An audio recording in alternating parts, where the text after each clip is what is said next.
Hi అండి, నమస్తే. నేను మీ Lakshmi. Welcome to Lakshmi kitchen. ఈరోజు మన వీడియోలో కాశ్మీర్ చికెన్ ఎలా చేసుకోవాలో చూద్దామండి. ఇది చాలా చాలా టేస్టీగా చాలా బాగుంటుందండి. ఎప్పుడు ఒకటే రకం చేసుకొని బోర్ కొట్టేస్తూ ఉంటుంది కదా. ఇలా కనుక అప్పుడప్పుడు వెరైటీస్ చేసి పెడుతున్నారంటే ఇంట్లో వాళ్ళు కూడా ఫిదా అయిపోతారండి.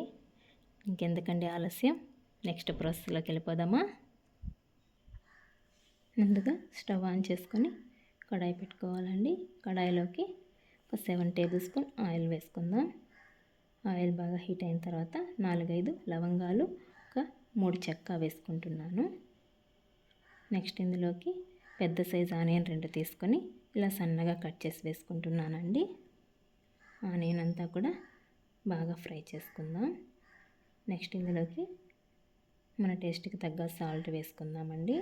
ఆనియన్లో మనము సాల్ట్ వేయడం వల్ల ఆనియన్ మనకు త్వరగా ఫ్రై అవుతాయండి. ఆనియన్ అంతా కూడా ఇలా 50% ఫ్రై అయిన తర్వాత నెక్స్ట్ ఇందులోకి 1 టేబుల్ స్పూన్ అల్లం వెల్లుల్లి పేస్ట్ వేసుకుందామండి. ఈ అల్లం వెల్లుల్లి పేస్ట్ అంతా కూడా పచ్చివాసన పోయేంత వరకు ఫ్రై చేసుకుందాం. నెక్స్ట్ ఇందులోకి మీడియం సైజ్ టమాటోలు 2 ఇలా సన్నగా కట్ చేసి వేసుకుంటున్నానండి. ఈ టమాటో అంతా కూడా మంటను మీడియం ఫ్లేమ్లో పెట్టుకొని సాఫ్ట్గా మగ్గేంత వరకు ఇలా ప్రెస్ చేస్తూ కలుపుతూ ఫ్రై చేసుకోవాలండి. ఇదంతా బాగా ఫ్రై అయిపోయింది కదా. నెక్స్ట్ ఇందులోకి 1/2 టేబుల్ స్పూన్ పసుపు వేసుకుందాం. 2 table spoon red chilli powder వేసుకుందాం. 1 టేబుల్ స్పూన్ ధనియా పౌడర్ వేసుకుందాం. 1 టేబుల్ స్పూన్ గరం మసాలా వేసుకుందాం. 1/2 టేబుల్ స్పూన్ కసూరి మేతి వేసుకుందాం. 1/2 టేబుల్ స్పూన్ పెప్పర్ పొడి వేసుకుంటున్నానండి. ఇవన్నీ కూడా మసాలాలు అంతా కూడా బాగా ఫ్రై అయ్యేలాగా కలుపుతూ ఫ్రై చేసుకోవాలి. ఈ మసాలాలంతా కూడా ఈ ఆనియన్కి టమాటోకి బాగా పట్టేలాగా ఫ్రై చేసుకోవాలండి. ఇదంతా కూడా బాగా ఫ్రై అయిపోయింది కదా.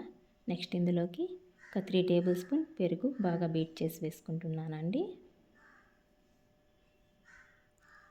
ఇదంతా కూడా బాగా కలుపుతూ ఫ్రై చేసుకోవాలి. మనకు మసాలా అంతా కూడా బాగా ఫ్రై అయిపోయింది. ఇలా అంతా బాగా దగ్గర పడిపోయింది కదండి. నెక్స్ట్ ఇందులోకి చికెన్ తీసుకుంటున్నాను. నేను ఇక్కడ 1/2 కేజీ చికెన్ తీసుకొని ఇదంతా కూడా శుభ్రంగా కడిగి ఇలా మీడియం సైజ్ ముక్కలుగా కట్ చేసి వేసుకుంటున్నానండి. ఈ చికెన్ వేసిన తర్వాత ఈ మసాలాలన్నీ కూడా మనకు చికెన్కి బాగా పట్టేలాగా కలుపుతూ ఫ్రై చేసుకోవాలి. నెక్స్ట్ ఇందులోకి ఒక 3 పచ్చిమిర్చి వేసుకుంటున్నానండి. ఇలా అంతా కూడా ఫ్రై చేసుకోవాలి. నెక్స్ట్ ఇందులోకి 1/2 నిమ్మ దబ్బ గింజలు లేకుండా జ్యూస్ మాత్రమే వేసుకుంటున్నాను. లెమన్ వేయడం వల్ల మనకు ముక్క సాఫ్ట్గా బాగుంటుందండి. చికెన్ వేసిన తర్వాత మంటని హై ఫ్లేమ్లో పెట్టుకొని ఫ్రై చేసుకోండి. అప్పుడే మనకు ముక్క సాఫ్ట్గా ఉంటుంది. ఇలా ఒక 10 మినిట్స్ అయితే ఫ్రై చేసుకోవాలండి. నెక్స్ట్ ఇందులోకి కొద్దిగా వాటర్ వేసుకుందామండి. ఇదంతా కూడా కలుపుకొని క్లోజ్ చేసుకొని ఉడికించుకుందాం. మధ్య మధ్యలో ఓపెన్ చేస్తూ క్లోజ్ చేసుకుంటూ ఇదంతా అయితే కుక్ చేసుకోవాలి. చికెన్ కూడా మనకు ఉడికిపోయిందండి. నెక్స్ట్ ఇందులోకి సన్నగా కట్ చేసి పెట్టుకున్న కొత్తిమీర కొద్దిగా వేసుకొని అంతా కూడా కలుపుకొని ఒకసారి టేస్ట్ చెక్ చేసుకుందామండి. నాకైతే అన్నీ కరెక్ట్గా సరిపోయాయండి. మనకు కలర్ చూస్తుంటేనే నోరు ఊరిపోతుంది కదా. చాలా టేస్టీగా చాలా బాగుంటుందండి. వేడివేడి రైస్లో కానీ చపాతీకి తీసుకున్నారంటే చాలా బాగుంటుంది.